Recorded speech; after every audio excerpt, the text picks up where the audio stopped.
kwihutira imanza ukeneye kubareba bihuta rwose.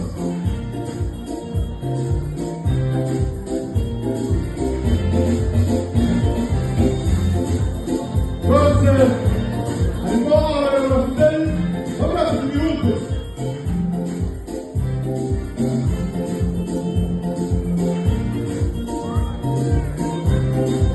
harimo abayobozi beza imbere basagaye beza akurikiwe na Andrei ndetse na Alexis.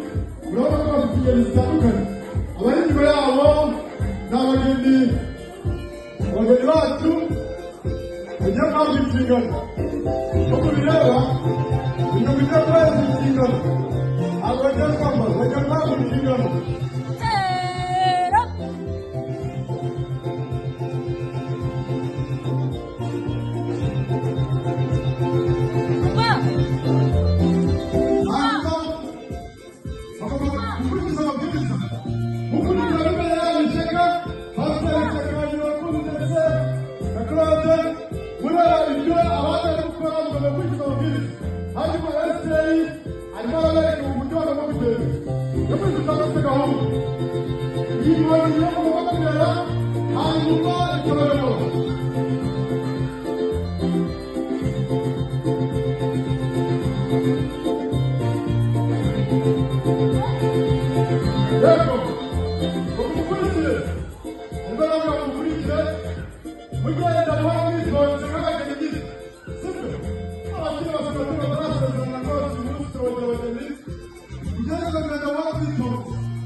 Abashaka kuza mu cyiciro cya Jiya ngo ushaka naze yimere ku buntu hanyuma arashira inyota.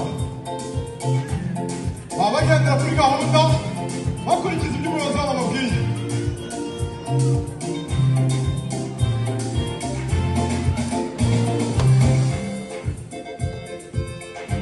Gahunda ni ingenzi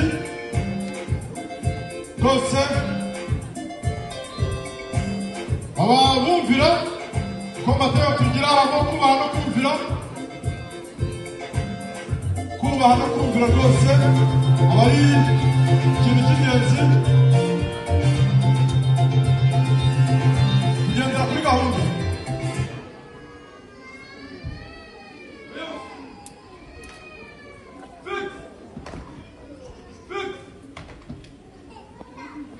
Umuyobozi wabo arimo arababwira ibyo agomba gukora.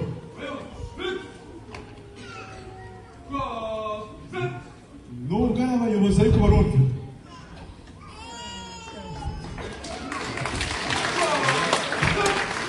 Nubwo ari abayobozi rwose barumvira, bagomba gukurikira ibyo umuyobozi wabo mukuru ababwiye kandi akabikora kuri gahunda.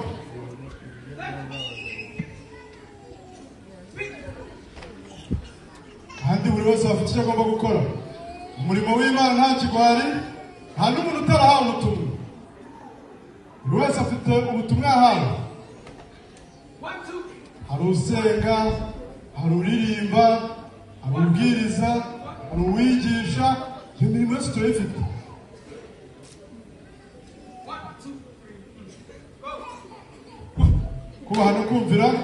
Kubaha no kumvira kandi ntabwo bisaba kugira ngo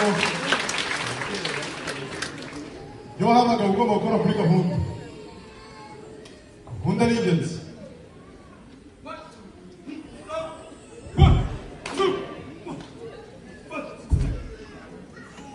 Rwose bafite n'amajwi akomeye, umurimo tuzawukora n'imbaraga nyinshi. Murabona ziriya mbaraga biteguye gukora umurimo n'imbaraga nyinshi. Matayo 28 turi mugende mu mahanga yose, abangaba biteguye kujya mu mahanga yose. Yesu ati hano mwami ntuma, nabo baravuga ati hano mwami ntuma. Rwose tuzagenda n'imbaraga kandi n'umurindi mwinshi. Hanyuma bakaba basezerewe.